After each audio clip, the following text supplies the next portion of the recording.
यार कल तुम लोगों का पेपर है, ठीक है। वैसे 7-8 डाल चुका हूँ, इसको भी देख लो अगर मतलब चाहते हो कुछ तो। चलो। Dwarkanath Tagore made remarkable contribution to the industrial development of India. Comment बोलता है उन्होंने कुछ महत्वपूर्ण योगदान किया और उसके बारे में आपसे आपके विचार पूछे जा रहे हैं, है ना। The contribution of Dwarkanath Tagore are mentioned below. He became one of the junior players in the British China trade. जो ब्रिटिश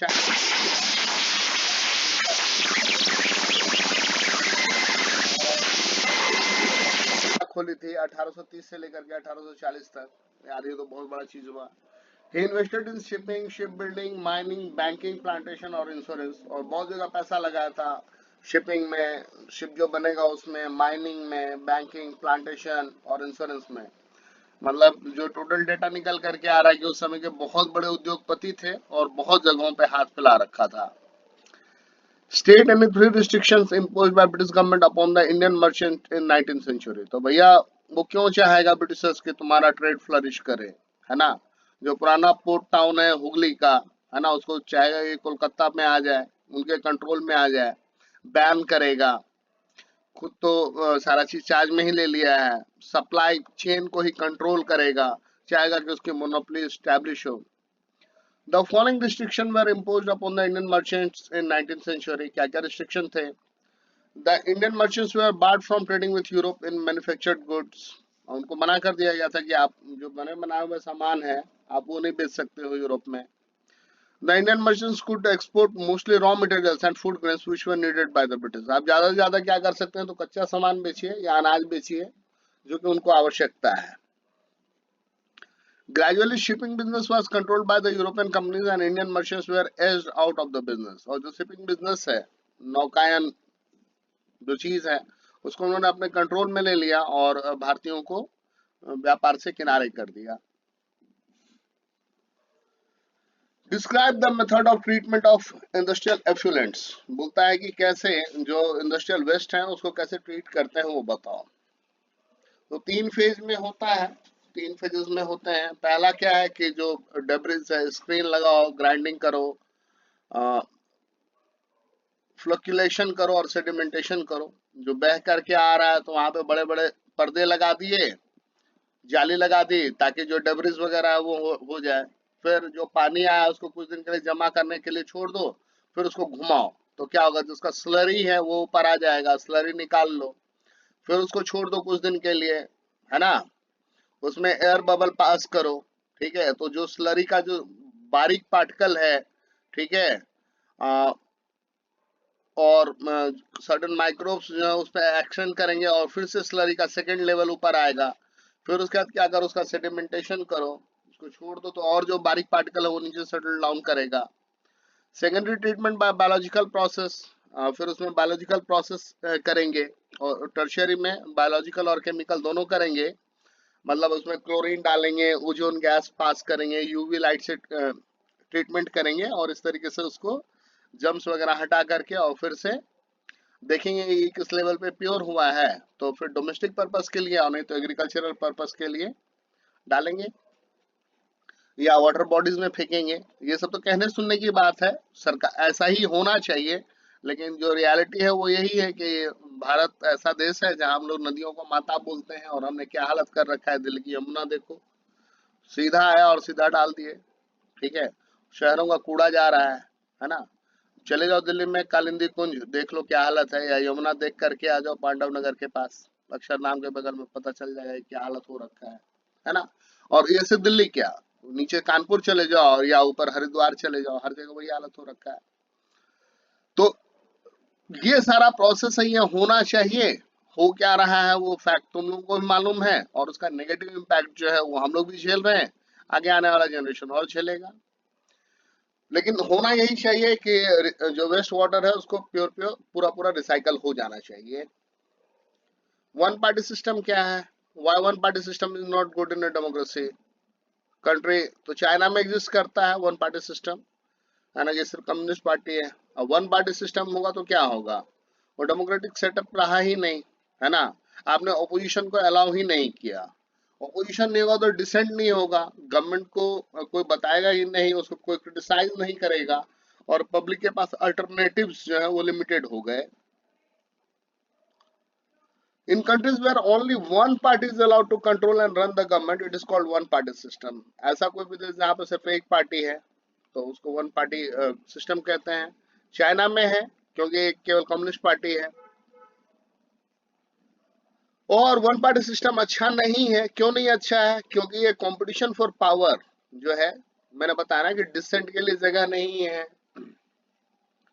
और अपोजिशन के लिए जगह नहीं है, डिफरेंट व्यू पॉइंट्स के लिए जगह नहीं है, अल्टरनेटिव नहीं है चेंज के लिए। तो इन सारी चीजों को अगर आप रोक रहे हैं, फिर वो डेमोक्रेसी क्या हुआ? वो डेमोक्रेटिक सेटअप तो हुआ ही नहीं। It is not a democratic option because any democratic opinion must allow at least two parties to compete in election to provide a fair view या fair competition।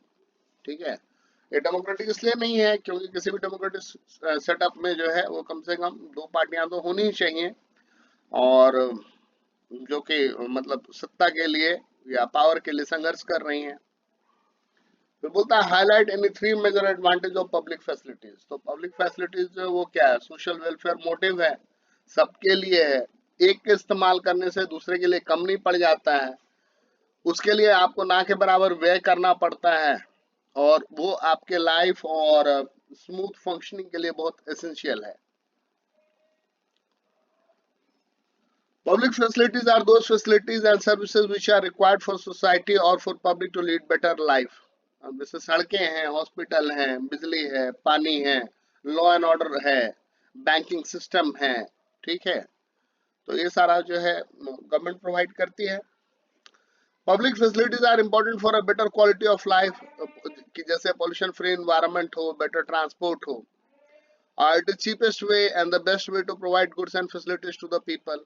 है ना, देखते हो ना, सड़कें हैं, फिर फ्लाईओवर बन रहा है, मेट्रो आ रहा है, अभी बात हो रही है कि मोनोरेल आ जाएगा, है ना, ताकि जाम ना हो, पॉल्यूशन ना हो, और ट्रांसपोर्टेशन स्मूथ हो जाए।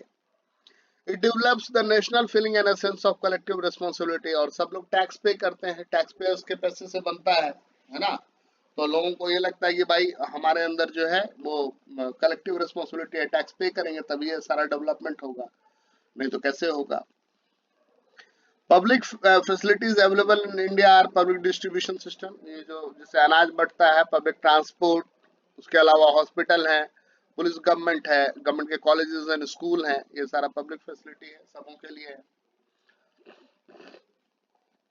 How did people belonging to different communities, region or languages groups in India develop a sense of collective belonging? Elucidate। बोलता है लोग कैसे ये मतलब डिफाइन करते हैं या शेपन करते हैं ये कलेक्टिव बिलोंगिंग है हमारा।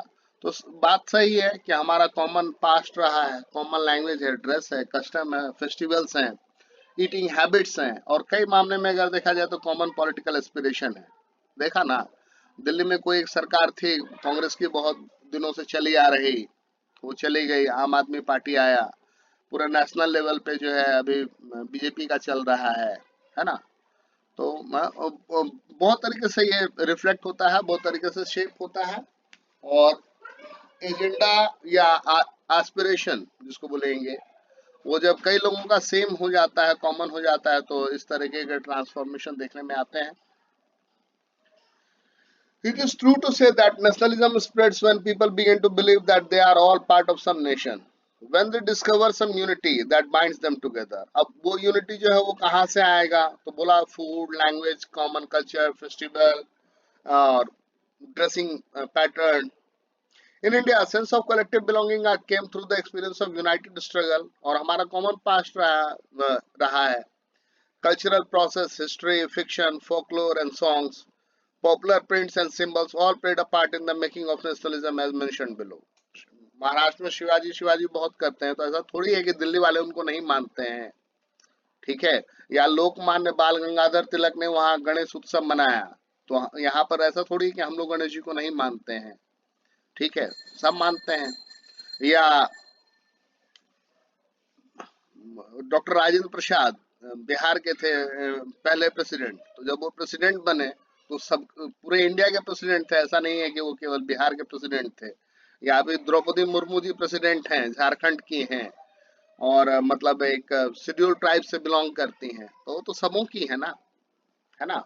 और सबों के लिए है कोई चीज, तो सिंबल है, फिगर है, इमेज है। तुम लोगों ने भी हिस्ट्री के बुक में देखा है कि एक टैगोर जी का है, अवनींद्रनाथ टैगोर ने बनाया है भारत माता की तस्वीर, जिसमें उनको पूजा पाठ वाले मुद्रा में दिखाया गया है कि हाथ में माला है, कमल का फूल है। बाद में जब फ्रीडम स्ट्रगल गर्म हो गया, तो उसी उसी को दिखाया गया इस फॉर्म में कि वो मतलब पावर लेकर के खड़ी है, हाथ में त्रिशूल है, पीछे शेर है ना। और पूरा जो जेस्चर है वो सारा बदला हुआ है। The identity of India was visualized with the image of Bharat Mata. The image was first created by Bankim Chandra Chattopadhyay. Rabindranath Tagore painted his famous image of Bharat Mata. And a revival of Indian folklore in the late 19th century, revival of folklore helped in the development of nationalism. Folk songs and legends gave a true picture of traditional culture. है ना, झारखंड के हैं और बिरसा मुंडा, तो जाओगे झारखंड में तो देखो स्टैचू बना हुआ है रांची में, बिरसा मुंडा चौक बना हुआ है ना। या कहने के लिए क्या थे कि ट्राइबल थे लेकिन लड़ रहे थे, है ना। लड़ रहे थे तो उसको उनको हम आज भी चेरिश करते हैं, सेलिब्रेट करते हैं, है ना। और इस तरीके से क्या है, जो ट्रेडिशनल कल्चर है उसकी हम बात करते हैं।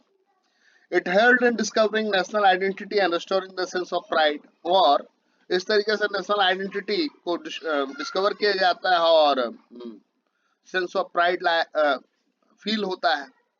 Rabindranath Tagore collected ballads, nursery rhymes, and myths. Similarly, Natisha Shastri published folklore of southern India. और उन्होंने जो है वो ballads जो है वो दुख वाले गीत या नर्सरी राइम्स है ना, उनको कलेक्ट किया, या मिथ है ना। और वो नतीशा शास्त्री हैं, उन्होंने साउदर्न इंडिया में के जो लिटरेरी ट्रेंड्स हैं उनको कलेक्ट करके पब्लिश किया, ताकि लोग जाने, समझें, जुड़ें, एंजॉय करें। Icons and symbols. The designing of a tricolor flag during Swadeshi Swaraj flag by Gandhiji in 1921 helped in unifying people. इसमें चरखा बना हुआ था, है ना। बाद में चरखा पीछे से देखने से अलग लगता, तो चक्र बनाया गया। चरखे का चक्र 24 रहे कि चलेगा, 24 आवर को सिंबलाइज कर रहा है। During demonstration the carrying of Swaraj flag become a symbol of defiance. और जो कोई उस जमाने में जब अंग्रेजों का विरोध हो रहा था, तो जिसके किसी के हाथ में वो झंडा है, इसका क्या मतलब है कि वो खुलकर ब्रिटिश एम्पायर को चुनौती दे रहा है। Interpretation of history. The interpretation of history also helped in raising the sense of nationalism among the Indians. Nationalist history draw the attention of Indians to the great achievements of the past and was done by the extremists like Lokmanya Tilak. मैंने अभी कहा तिलक जी का, है ना। तो जो पुराने लोग हैं उनके इतिहास को मतलब महाराणा प्रताप हैं, ठीक है, तो नहीं स्वीकार करेंगे गुलामी और लड़ेंगे, सब कुछ छोड़ दिया, कहने के लिए राजा हैं लेकिन जंगल में रह रहे हैं। तो इन सारी की चीजों को आप रिवाइव कर रहे हो, उस हिस्ट्री को, उसके बारे में डिस्कस कर रहे हो, तो क्या हो रहा है, पब्लिक इंस्पायर हो रही है कि संघर्ष एक प्रक्रिया है जिसमें झेलना पड़ता है, कष्ट सहना पड़ता है, और जिसका परिणाम जो है वो चाहे जो कुछ भी हो, लेकिन वो इस बात का प्रतीक जरूर होता है कि हम व्यवस्था से खुश नहीं हैं। The sense of collective belonging came partly through the experience of united struggles such as non-cooperation movement, civil disobedience movement and Quit India movement.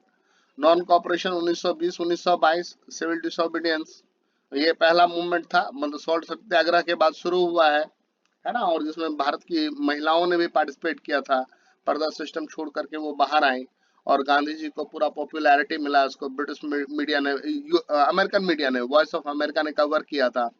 और क्विट इंडिया मूवमेंट, जब सारे नेता जेल में हैं और गांधी जी जो है वो जेल से ही नारा दे रहे हैं, डू और डाई, और इस तरीके से, और सारे नेता जेल में है तो बच्चे और औरतें चला रही हैं मूवमेंट को।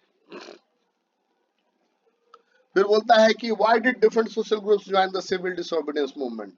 तो कोई भी जो ग्रुप है वो क्यों सिविल डिसोबीडियंस मूवमेंट को ज्वाइन कर रहा है। तो रिच पीजेंट जो है, पटाईदार हैं गुजरात के या जाट है उत्तर प्रदेश के, तो उनके पास कमर्शियल क्रॉप होता था। They were hard hit by trade depression and falling prices. और यही जो उसी समय मंदी भी चला था, मैंने कहा ना 1928 से 1934 तक, और ये सिविल डिसोबीडियंस मूवमेंट जो है 30-31 का है।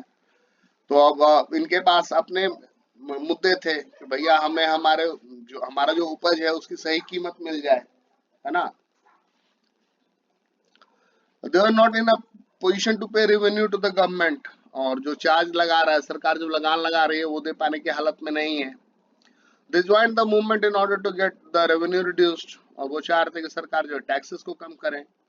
पुअर पेजेंट्री, भाई गरीब तो हर समय दबा कुचला है, वो हर समय विरोध करेगा।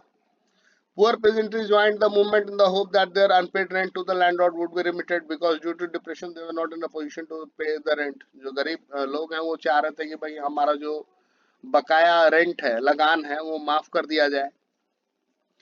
बिजनेस क्लास वो भी परेशान है। They wanted protection against import of foreign goods and a rupee sterling foreign exchange ratio that would discourage imports. तो वो चाह रहे थे कि इंपोर्ट जो है वो रुके, ताकि उनका जो सामान है वो बिके। अगर इंपोर्ट जो है वो आ, होता ही रहा तो उनका जो सामान है वो नहीं बिकेगा, है ना। They formed the Industrial and Commercial Congress in 1920 and the Federation of Indian Chamber of Commerce and Industry FICCI in 1927, है ना। तो उन्होंने एक इंडस्ट्रियल नेशनल कमर्शियल कांग्रेस बनाया और फिक्की बनाया, और इसमें टंडन जी हैं, है ना, और जमुना लाल बजाज, ये दो लीडर हैं इस फिक्की से जुड़े हुए। यार ये एमसीक्यू में पूछ सकता है, और अभी एमसीक्यू में पूछे ना पूछे, बाद में कल को आईएएस और इसका तैयारी करोगे तो वहां भी पूछ लेता है सब question. They refuse to sell और बाय इंपोर्टेड गुड्स, तो उन्होंने क्या किया कि भाई हमें जो आयातित सामान है ना वो खरीदना है ना उसको बेचना है, हम लोकल को प्रमोट करेंगे, वोकल फॉर लोकल। वर्कर्स, मजदूर जो है वो इसलिए पार्टिसिपेट कर रहे हैं कि जो वर्किंग कंडीशन है वो बहुत खराब है, अनहाइजेनिक है, काम के घंटे बहुत ज्यादा हैं और उसको उस हिसाब से पैसा नहीं मिल रहा है। There were strikes by railway workers, dock worker and mine worker in Chota Nagpur reason. जो रेलवे के मजदूर कामगार हैं या डॉक पे काम करने वाले हैं या माइन वर्कर हैं, उन सबों ने विरोध किया, हड़ताल किया।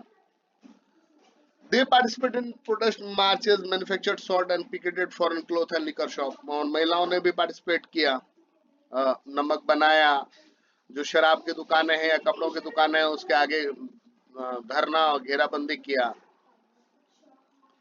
What are users, feature and contribution of natural gas as a conventional source of energy?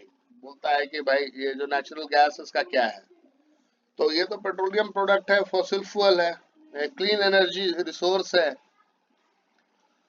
It is used as a source of energy and an industrial raw material in petrochemical industry, और जब ये निकालते हैं, जब इसको purify कर रहे होते हैं तो बहुत तरह का चीज निकलता है, डीजल है, केरोसिन है, जो एविएशन में होगा वो होगा, और उसका साथ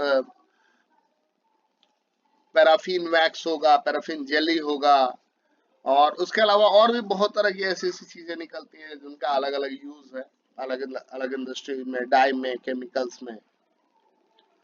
The power and fertilizer industries are the main user of natural gas. Power और fertilizer industry दोनों यूज करता है, और सीएनजी जो है वो एक अच्छा विकल्प है लिक्विड फ्यूल डीजल वगैरह के कंपैरिजन में, सस्ता भी है और क्लीन भी है। इसके फीचर क्या है, तो एनवायरनमेंट फ्रेंडली है क्योंकि CO2 एमिशन कम है, और इसका डिस्ट्रीब्यूशन जो है वो कहाँ है इंडिया में, तो कृष्णा गोदावरी बेसिन है, मुंबई हाई है, गल्फ ऑफ बॉम्बे है, अंडमान और निकोबार आइलैंड में ये अवेलेबल है। 1700 kilometre long Hazira Vijaipur Jagdishpur cross country gas pipeline links Mumbai high and Bassein with the fertiliser power and industrial complexes in western and northern India. 1700 kilometre लंबा जो है वो पाइपलाइन बिछा हुआ है और वहां से आता है और लिंक करता है फर्टिलाइजर पावर इंडस्ट्रियल कॉम्प्लेक्सेस में, जहाँ पर उसको एज अ फ्यूल यूज कीजिए या as a raw material use कीजिए, है ना। सिंपल बात है, निकलने के लिए तो मान लो असम में निकलता है, असम में निकलता है, लेकिन वो आता है वहां से बिहार, बिहार में बरौनी में उसकी रिफाइनिंग की जाती है ना।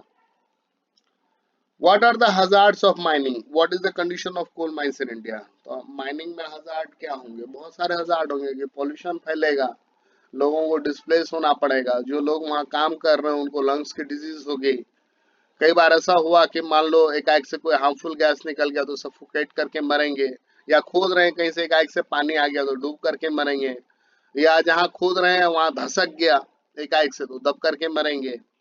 और ये जो मेघालय रीजन है वहां पे रैट होल माइनिंग होता है, वो इलीगल है, आप गवर्नमेंट का रिसोर्स चोरी कर रहे हैं, लेकिन वो भी होता है और उसके अपने खतरे हैं। The dust and noxious fumes inhaled by miners make them vulnerable to pulmonary disease. जो धूल उड़ रहा है और ऐसे ऐसे गैसेस आ रही हैं, वो जो खदान खोदने वाले लोग हैं उनके फेफड़े में जा करके उसको लंग्स का और बाकी तरह का बीमारी करवाएंगे। माइन रूफ कोलैप्स कर जाएगा जिससे आप धंस जाइएगा अंदर में, और जहाँ ये निकल रहा है वहां पर बाकी बहुत तरह का डबरिस है, उसको आप धोते भी है, साफ करते हैं, तो वहाँ आसपास का जो वाटर रिसोर्स है वो कंटेमिनेट हो जाएगा। अगल बगल का जो सॉइल है और लैंड है वो सारा डिग्रेड हो जाएगा, स्ट्रीम एंड रिवर पॉल्यूट होंगे। The condition of coal mines in India are sometimes not satisfactory. Bharat में जो कोयला का है वो सेटिस्फैक्टरी नहीं है। Underground fires start mostly from burning trash close to coal pits. Coal pits के बगल में थ्रैश जला रहे हैं, कूड़ा जला रहे हैं, या पता चला किसी ने बीड़ी जला लिया या कुछ ऐसा हो गया, ठीक है, तो एकाएक से आग लगेगा। Over 50% of coal bed mines are not safe in India. लगभग 50% जो है माइंस वो सेफ नहीं है। The companies do not meet the basic safety standards. जो बेसिक सेफ्टी स्टैंडर्ड्स है वो नहीं मीट कर रहा, भैया उसमें खर्चा पड़ रहा है, सब कॉस्ट कटिंग में लगा हुआ है, तो ये तो नुकसान है। The safety status of mine has been graded as second and third degrees in the past, और मतलब थर्ड डिग्री सबसे बिलो लेवल का है। सिक्योरिटी मेजर नहीं है कि अगर कोई डिजास्टर आया तो क्या करना है। It has become a killer industry because many miners are killed every year due to explosion and other incidents in the mines. बहुत सारे लोग प्रतिवर्ष मर जाते हैं। और फिर बोलता है कि ग्राम सभा और ग्राम पंचायत कैसे काम करता है, तो कोई भी जो 18 साल का व्यक्ति है ऑटोमेटिक ग्राम सभा का मेंबर है, वो वोट करेगा, वो ग्राम पंचायत चुनता है जिसके तहत मुखिया और सरपंच चुने जाते हैं। पंचायती राज अधिनियम के तहत 74th अमेंडमेंट में है, और जो सारा है लोकल अफेयर्स उसको देखता है, डिस्प्यूट रिजोल्यूशन हो, चाहे पब्लिक वेलफेयर का काम करना हो कि भाई हाट का अरेंजमेंट हो, मेला हो, लाइब्रेरी हो, मनोरंजन का साधन हो, पानी और बाकी फैसिलिटी हो जाए, है ना, लॉ एंड ऑर्डर भी थोड़ा सा मेंटेन करता है। Rural local government is popularly known as Panchayati Raj. Gram Sabha consists of all the voters in the village and meet twice or thrice in a year to approve the annual budget of the Gram Panchayat and to review its performance. साल में 2 से 3 बार बैठक होती है, budget approve होता है। There is a panchayat in each village or group of village. एक पंचायत है हर गांव में, या अगर गांव छोटे छोटे हैं तो गांव के समूह में। It is a council which has several ward members, panch and president, sarpanch. They are directly elected by all the adult population living in that ward or village. उस वार्ड या उस गांव के लोग जो उसको सीधा सीधा चुनते हैं, प्रत्यक्ष निर्वाचन होता है, और ये डिसीजन मेकिंग बॉडी है पूरे गांव के लिए। ओवरऑल सुपरविजन होती है ग्राम सभा की, और ग्राम सभा से ऊपर जो है ब्लॉक लेवल है, ब्लॉक लेवल से ऊपर जो है जिला परिषद है ना। अब few gram panchayat are group together to form a panchayat samiti और block mandal. The members of this body are elected by all members of the panchayat in the area. फिर जिला परिषद में क्या होगा कि all the पंचायत समितिज और मंडल्स इन डिस्ट्रिक्ट कंस्टिट्यूट जिला परिषद, सारे पंचायत समिति मिला करके जिला परिषद बनाते हैं, और चुने जाते हैं, और जो जो वहाँ के लोकसभा के होंगे एंड एमएलए वो भी इसके ऑफिशियल होते हैं। जिला परिषद chairman is the political head of the जिला परिषद, और जिला परिषद का जो चेयरमैन होता है वो पॉलिटिकल हेड होता है। फिर बोला describe how federalism has been practice successfully through the creation of linguistic states in India since independence. यहाँ पर एक एमसीक्यू का क्वेश्चन बता देता हूँ कि वो एक राजू थे साउथ इंडिया में, पूरा नाम मुझे याद नहीं आ रहा, कमेंट करके तुम लोग बताना। तो आंध्र प्रदेश जो है वो इंडिया का पहला स्टेट है जो लिंग्विस्टिक बेसिस पे बना था, और उसके लिए उन्होंने बहुत दिन तक हड़ताल किया था, भूख हड़ताल करके अपना जान दे दिया था, है ना। अब ये था कि भाई किसी एक लैंग्वेज को थोपिए मत, जो वहाँ के लोग जिसमें कंफर्टेबल हैं उसको यूज कीजिए। क्या नाम था? हाँ, अलूरी सीताराम राजू, यहाँ जो मेरे स्टूडेंट बगल में बैठे हुए हैं वो सब उन्हें नाम बताया, सारे बच्चों को एक साथ धन्यवाद।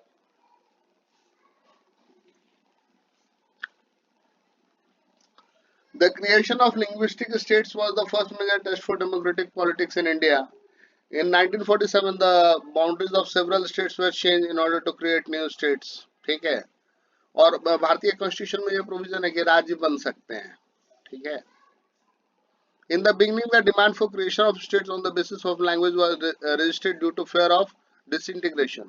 आरंभ में जब भाषाई आधार पर राज्य बनाने की बात हुई तो लोगों ने इसका विरोध किया और ये माना गया कि ये कंट्री को तोड़ देगा। But ultimately, under the State Reorganization Commission, the states were created on the basis of language. और बाद में एक राज्य पुनर्गठन आयोग बना और जिसके तहत भाषाई आधार पर राज्यों का गठन स्टार्ट हुआ। As the demand for creation of new states continued, in 1966 Haryana was created out of the state of Punjab. 1966 में हरियाणा बना। Nagaland, Uttarakhand and Jharkhand were created to recognize difference based on culture, ethnicity and geography. Nagaland, Uttarakhand और झारखंड ये बने। झारखंड तो बिहार से बना है, उत्तराखंड जो यूपी से बना है। नागालैंड तो पहले ही बन गया था state. The latest state created is Telangana. अभी जो नया राज्य बना है वो तेलंगाना बना है।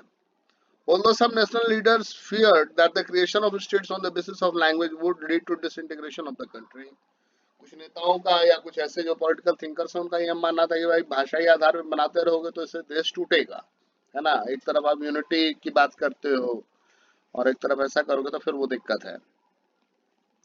The experience has shown that the formation of linguistic states has actually made the country more united. It has also made administration easier. और जो इसके फेवर में है तो उन्होंने ये प्रूव करने की कोशिश की है कि भाषाई आधार पर राज्य बनने से एक तो छोटा प्रशासनिक यूनिट है तो एडमिनिस्ट्रेशन आसान हो गया और एक सेंस ऑफ यूनिटी आया। Explain measures that can be adopted to remove disguised unemployment in agricultural sector. तो डिस्गाइज अनएम्प्लॉयमेंट का क्या मतलब है? जितने बंदे लगे पड़े हैं उनमें से अगर कुछ को हटा भी दिया जाए तो टोटल आउटपुट पे कोई असर नहीं पड़ता है। एग्रीकल्चरल सेक्टर में है तो उसके लिए भाई क्या करना है, तो जो स्मॉल फार्मर्स है उसको लोन दीजिए, इरिगेशन फैसिलिटी कीजिए, कुआं ट्यूबवेल ये, और दूसरा क्रॉप उगाने के लिए प्रोत्साहित कीजिए। लोन दीजिएगा तो वो साइड के साइड कोई बिजनेस कर पाएगा जिसमें वो स्वयं और अपने परिवार के लोगों को एक्टिवली इंगेज कर सकेगा। डैम्स कनाल ये कंस्ट्रक्ट होना चाहिए। This will lead to more employment in the agricultural sector. Dam canal ये बने। ट्रांसपोर्टेशन और स्टोरेज फैसिलिटी को अच्छा करना चाहिए, मतलब इंफ्रास्ट्रक्चर बढ़ाने की बात हो रही है ताकि आपका जो एग्रीकल्चरल प्रोड्यूस है उसकी कीमत मिल सके, आप स्टोर कर सके, है ना। देखते हो ना, आलू 10 का किलो भी रहता है और आलू 30 रुपए का किलो भी रहता है। भैया एक रेट फिक्स करो ना, अगर स्टोरेज हो जाए तो आसान हो जाए, है ना। फूल गोभी एक समय में 80 रुपए किलो, है ना। अभी कुछ दिन, अभी मार्च चल रहा है ना, कुछ दिन के बाद मई जून में ढूंढोगे ना तो 80 रुपए किलो हो जाएगा, है ना। और एक समय पे 10 का 1.5 किलो मिल रहा होता है। हम मतलब अगर सही से स्टोरेज हो जाए, उसका सही डिस्ट्रीब्यूशन हो जाए तो एक uniform rate throughout the year मिल जाएगा कंज्यूमर को भी और जो ग्रोअर है उसको भी। Employment not only the farmers but also other services like transport and trade. Bank should provide credit to farmer, है ना। अभी तो बात हो रही है कि भाई कृषि को भी उद्योग का दर्जा दिया जाए, फसल का भी इंश्योरेंस करवाने की बात हो रही है, कुछ कुछ राज्यों में लागू भी हुआ है। दाल मिल, कोल्ड स्टोरेज ये सब खुलना चाहिए। School should be open to create job in educational sector. Tourism should be encourage in rural areas. तो ये सारे सलाह है, ये करके हो सकता है। What steps should be taken by the government to protect workers in unorganized sector? Unorganise sector में क्या है कि भाई एम्प्लॉयमेंट का आवर फिक्स नहीं है, निकाल देगा, कोई जॉब सेफ्टी नहीं है, कोई रिटायरमेंट बेनिफिट नहीं है, मैटरनिटी लीव नहीं है, फेस्टिवल के लिए लीव नहीं है और कोई प्रोविजन नहीं है और एक्सप्लॉइटेटिव है। Small farmers who comprise 80% of the rural households should be supported in procuring seeds, agricultural inputs, credit, storage facility and marketing outlets. तो ये तो एग्रीकल्चरल का प्रॉब्लम है कि भैया अच्छा बीज, पानी, सिंचाई, सस्ते ऋण दरों पर मतलब पैसा और उसने जो उपजाया है उसको स्टोरेज के लिए और अच्छा से मार्केटिंग हो जाए इसके लिए प्रोविजन हो। In urban areas, government should help small scale industry in procuring raw material and marketing of goods. जो शहरी इलाके हैं वहां पर जो छोटे उद्योग हैं उनको असिस्टेंस दीजिए कि वो रॉ मटेरियल खरीद सकें और जब उन्होंने सामान बनाया है तो बिके। और देखते हो ना, दिल्ली में लगता है वहां पे दस्तकारी मेला, बहुत सारे ऐसे हाट बनते हैं, या ट्रेड फेयर में भी अलग अलग स्टेट के लोग आते हैं, बेचते हैं ऐसी चीजें। The interest of casual workers in rural as well as urban areas must be protected by law, है ना। कुछ ऐसे कानून बनाए जाए कि जो ऐसे लोग हैं जिनको सीजनल मिलता है, जो मान लो जो चूना पुचाड़ा करता है, तो देखोगे वो एक पर्टिकुलर जगह पे खड़ा है, आया कोई आया तो ले गया, और नहीं तो वैसे ही खड़ा रह गया, है ना। तो इसके लिए सरकार कानून बनाती है, आप जाइए कार्ड बनवाइए और सरकार कोशिश करेगी कि आपको रोजगार मिले, या नहीं दे पाई है तो कुछ आपको बेरोजगारी भत्ता मिले। सरकार प्रयास कर रही है, लेकिन बहुत सारी चीजों का कंस्ट्रेन है, पैसा, दबाव, जनसंख्या, संसाधन की कमी, तो ये चीजें हैं। The government should take steps to ensure equal treatment for all, particularly low caste, और जो पिछड़े जात के लोग हैं तो उनके बीच में भी इक्वल ट्रीटमेंट हो जाए, भेदभाव ना हो। और जो मिनिमम वेज एक्ट है उसको अच्छे तरीके से लागू किया जा सके। The government should take steps to ensure regulation of working hours and grant of medical facilities, जो काम के घंटे हैं वो नियंत्रित हों और आपको मेडिकल फैसिलिटीज मिले। The government should take strict action against those employees who discriminate on account of caste, creed and gender, और ऐसे जो एम्प्लॉयर हैं जो मतलब जात पात और इस पे जेंडर पे डिस्क्रिमिनेशन करते हैं तो उनके खिलाफ कार्यवाही हो। तो बच्चों ये वीडियो काफी लंबा हो गया, थैंक यू, इतना ही में रोकते हैं।